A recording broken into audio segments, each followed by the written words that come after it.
sidik yang berkualiti. Sebelum tu saya akan perkenalkan nama saya. Nama saya Nur Natasha binti Mazian. Soal sidik ni adalah instrumen penting dalam penyelidikan untuk mengumpul data secara sistematik dan cepat. Soal sidik ini juga adalah merupakan kajian kuantitatif menggunakan data numerik untuk analisis statistik, manakala kajian kualitatif menggunakan soalan terbuka bagi mendapatkan pandangan responden. Antara kelebihannya ialah mudah mengumpulkan data, mengurangkan bias dan sesuai untuk sampel yang besar. Soal selidik kini boleh dijalankan secara dalam talian melalui platform seperti Google Form, Microsoft Form dan sebagainya. Keberkesanannya bergantung pada reka bentuk soalan yang jelas dan menepati objektif kajian. Seterusnya kita akan pergi kepada ciri-ciri soal sidik yang berkualiti. Yang pertama iaitu kesahan, iaitu validity. Merujuk kepada sejauh mana soal selidik ni benar-benar mengukur apa yang sepatutnya diukur berdasarkan objektif kajian. Kesahan ini penting supaya data yang diperoleh menggambarkan fenomena sebenar. Jenis kesahan ni ada 3, iaitu kesahan muka, iaitu penilaian awal sama ada item kelihatan sesuai dan relevan. Yang kedua adalah kesahan kandungan, di mana kesahan kandungan ni dapat memastikan semua aspek kajian diliputi dan disemak oleh pakar. Dan yang ketiga iaitu kesahan konstruk. Kesahan konstruk ni adalah untuk mengukur konsep abstrak seperti motivasi, sikap dan kepuasan melalui analisis statistik. Ciri-ciri yang kedua adalah kebolehpercayaan, iaitu reliability, iaitu merujuk kepada tahap konsistensi soal selidik apabila digunakan secara berulang kali. Instrumen yang baik akan memberikan keputusan yang stabil, kaedah penilaian. Seterusnya kita akan pergi kepada ciri-ciri yang ketiga, iaitu kejelasan dan ketepatan soalan. Soalan perlu jelas, ringkas dan mudah difahami oleh semua responden. Elakkan penggunaan bahasa teknikal, ayat panjang dan istilah yang kabur. Gunakan ukuran yang spesifik untuk elak tafsiran berbeza. Contoh 3 kali seminggu berbanding kerap. Setiap soalan perlu mengandungi hanya satu idea utama sahaja. Ciri-ciri yang keempat adalah kebebasan daripada bias.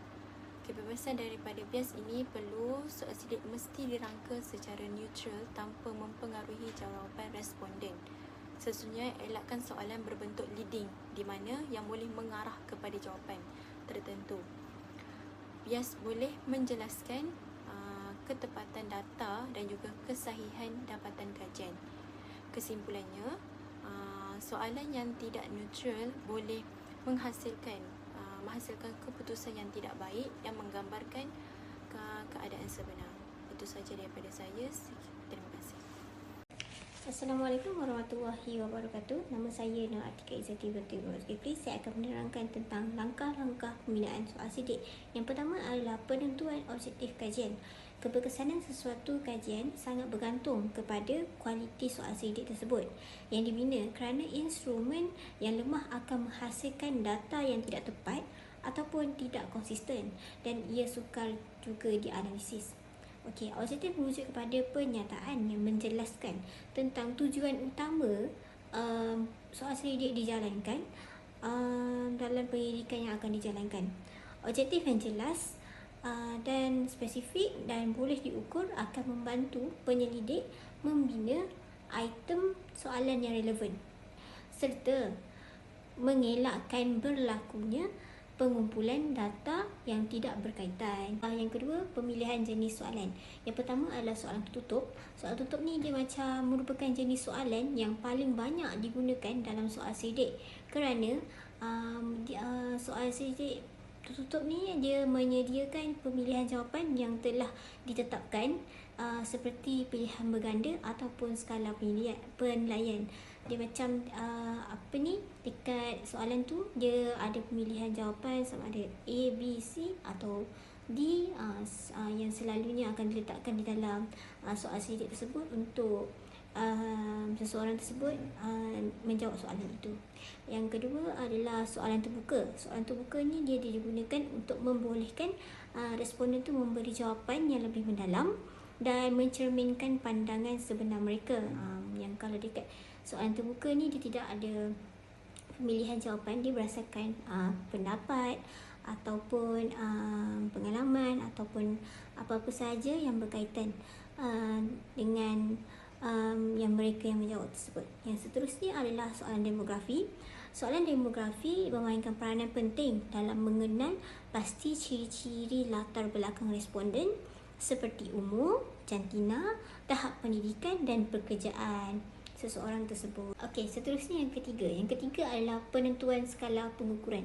Ia digunakan untuk mengukur pembolehubah kajian seperti sikap, persepsi, kepercayaan dan tahap kepuasan responden. Antara skala yang mengukur tahap persetujuan adalah skala Likert yang mengukur tahap persetujuan responden terhadap sesuatu penyataan dalam bentuk julat. Contohnya daripada sangat setuju dan hingga sangat tidak setuju. Perkara tersebut selalu diletakkan dalam bentuk point, sama ada sangat tidak setuju, sangat setuju, setuju dan sebagainya. Responden akan memilih berdasarkan pendapat mereka sendiri terhadap sesuatu soalan tersebut. Langkah yang keempat adalah urutan dan susunan soalan. Susunan soalan yang baik dapat membantu responden menjawab dengan baik. Secara umumnya, soalan yang bersifat mudah, umum dan tidak sensitif akan diletakkan di bahagian awal bagi minat responden dan membina keselesaan mereka. Soalan yang lebih spesifik, kompleks ataupun sensitif akan diletakkan di bahagian pertengahan dan akhir soalan. Susunan soalan ini tidak teratur boleh menyebabkan kekeliruan, keletihan responden dan seterusnya menjejaskan kualiti data yang akan diperoleh. Okey, yang kelima adalah soalan pra-ujian iaitu pilot test. Ia biasanya dijalankan ke atas sekumpulan kecil responden yang mempunyai ciri-ciri yang hampir sama dengan sampel kajian yang sebenar. Dan yang keenam adalah etika dan privasi. Etika dan privasi ni dia adalah etika penyelidikan yang merujuk kepada prinsip moral yang perlu dipatuhi oleh penyelidik dalam menjalankan kajian tersebut. Assalamualaikum warahmatullahi wabarakatuh. Nama saya Atira binti Muhammad Rosali. Nombor matrik I24107-342.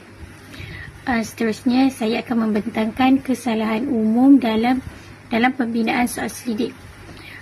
Kesalahan umum ada 3. Yang pertama adalah soalan yang terlalu panjang. Yang kedua, soalan berganda. Yang ketiga adalah skala jawapan yang tidak seimbang. Untuk kesalahan yang pertama iaitu soalan yang terlalu panjang. Soalan yang terlalu panjang tidak digalakkan untuk digunakan dalam soal selidik. Kerana ia boleh menyebabkan responden kehilangan tumpuan dan akhirnya tidak memberi respon. Soal selidik seharusnya dibina secara ringkas menggunakan bahasa yang mudah difahami supaya responden tidak bosan untuk menjawab soal selidik. Kesalahan umum yang kedua adalah soalan berganda. Okey, soalan yang berganda akan menyebabkan responden menjadi keliru untuk memberi jawapan sekiranya pilihan jawapan yang diberikan adalah ya atau tidak. Responden mungkin akan bersetuju dengan separuh sahaja soalan yang diberikan. Okey, sebaiknya soalan dipecahkan kepada 2 bahagian kecil supaya responden yang lebih yakin untuk memberikan jawapan ataupun penyelidik boleh menggunakan jawapan skala Likert 1 hingga 5. Kesalahan umum yang ketiga adalah skala jawapan yang tidak seimbang. Maksudnya jawapan disediakan oleh penyelidik lebih cenderung ke arah positif berbanding dengan negatif, sehingga responden tidak dapat memberikan pandangan mereka. Sebaiknya penyelidik perlu menyediakan skala jawapan positif dan negatif yang seimbang supaya data yang diperolehi boleh dipercayai. Seterusnya adalah penggunaan perisian untuk pembinaan soal selidik. Okey, perisian ada 4. Yang pertama Google Form, kedua SurveyMonkey, ketiga Qualtrics, dan keempat Lime Survey. Google Form fungsi utamanya adalah sebagai alat digital yang memudahkan proses membina, menyebar dan menganalisis data secara sistematik serta efisien. Lime Survey Monkey pula fungsi utamanya adalah menyediakan ciri analisis yang lebih maju seperti skip logic, iaitu logik langkau, dan template soalan pakar untuk menghasilkan kajian yang lebih profesional. Qualtrics pula fungsi utamanya adalah menyediakan platform penyelidikan grade profesional dengan ciri penyesuaian yang tinggi serta alat analisis statistik yang sangat mendalam dan kompleks. Yang terakhir adalah Lime Survey. Fungsi utama adalah menawarkan penyelesaian sumber terbuka iaitu open source yang membolehkan penyelidik menguruskan pengkalan data sendiri dengan kawalan penuh terhadap privasi dan keselamatan maklumat responden. Akhir sekali adalah pengurusan data soal selidik. Pengurusan data akan menjadi lebih mudah sekiranya dilakukan secara automatik menggunakan alat dalam talian seperti Google Form. Kerana respon daripada responden akan terus masuk ke dalam sistem dan ia akan memudahkan penyelidik untuk menganalisis data tanpa perlu menunggu edaran soal selidik secara manual daripada responden, dan penyelidik tidak perlu untuk menaip semula respon ke dalam komputer. Perkara penting yang perlu dilakukan oleh penyelidik adalah melakukan pembersihan data iaitu data cleaning. Ianya bertujuan untuk menapis jawapan daripada responden yang tidak konsisten untuk memastikan kesahan hasil kajian yang dilakukan. Assalamualaikum, nama saya Nur Alafika binti Muhammad Khairuddin, nombor matrik I24107371. Saya akan menyambung pembentangan ahli kumpulan saya iaitu pada bahagian penilaian. Pada bahagian penilaian ni, setelah data habis dikumpul ataupun setelah data dikumpul, kita tak boleh buat analisis begitu sahaja, tapi perlu melihat beberapa perkara penting, iaitu kita memastikan audit kualiti respon, iaitu kita perlu menapis borang responden yang tak lengkap serta menapis jawapan responden yang tak konsisten. Yang kedua, kita perlu buat analisis data di mana kita perlu lihat soalan mana yang kerap ditinggalkan oleh responden. Perkara ini penting supaya kita tahu soalan itu ditinggalkan responden kerana soalan itu sensitif ataupun soalan itu sukar difahami oleh responden. Dan yang ketiga, kita juga perlu memerhatikan pola jawapan. Memerhatikan pola jawapan ini juga penting supaya kita pasti yang responden itu tidak menjawab soalan-soalan selidik ini secara lawak, untuk memastikan data yang diperoleh itu benar-benar berkualiti. Seterusnya kita masuk kepada bahagian penambahbaikan berterusan, di mana berdasarkan penilaian tadi kita akan melakukan langkah penambahbaikan. Yang pertama, kita akan membuat pemunian item soalan di mana ayat yang membuatkan responden keliru dengan soalan tersebut kita perlu tulis semula dan ringkaskan ataupun terus kepada maksudnya supaya responden itu tak keliru dan terus faham soalan dalam soalan selidik. Yang kedua pula, kita perlu memperbaiki urutan soalan. Perkara ini ialah untuk mengelakkan responden itu bosan ketika menjawab soalan selidik kerana soalan lebih kurang ataupun berurutan. Jadi kita perlu membaiki urutan soalan, dan secara keseluruhannya kita menggunakan sinergi kajian supaya setiap kajian kita buat akan menghasilkan instrumen yang lebih baik. Kesimpulannya, sebagai penutup, secara keseluruhan artikel kumpulan kami, iaitu perkara utama yang perlu kita ingat adalah kualiti instrumen menjamin kualiti kajian, di mana kesahan dan kebolehpercayaan nanti kepada kredibiliti hasil kajian yang kita lakukan. Selain itu, integriti melalui etika juga sangat krusial, di mana pematuhan terhadap privasi dan kerahsiaan responden menjadi kunci utama untuk kita mendapatkan kerjasama dan kejujuran daripada mereka.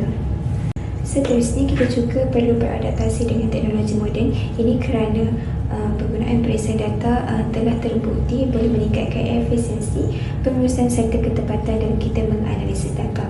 Sebagai rumusan akhir, pembinaan soal selidik yang sistematik dan berkualiti akan menjadi pembangkit kepada penghasilan ilmu pengetahuan yang bermakna buat semua. Sekian, terima kasih. Itu sahaja daripada kumpulan kami.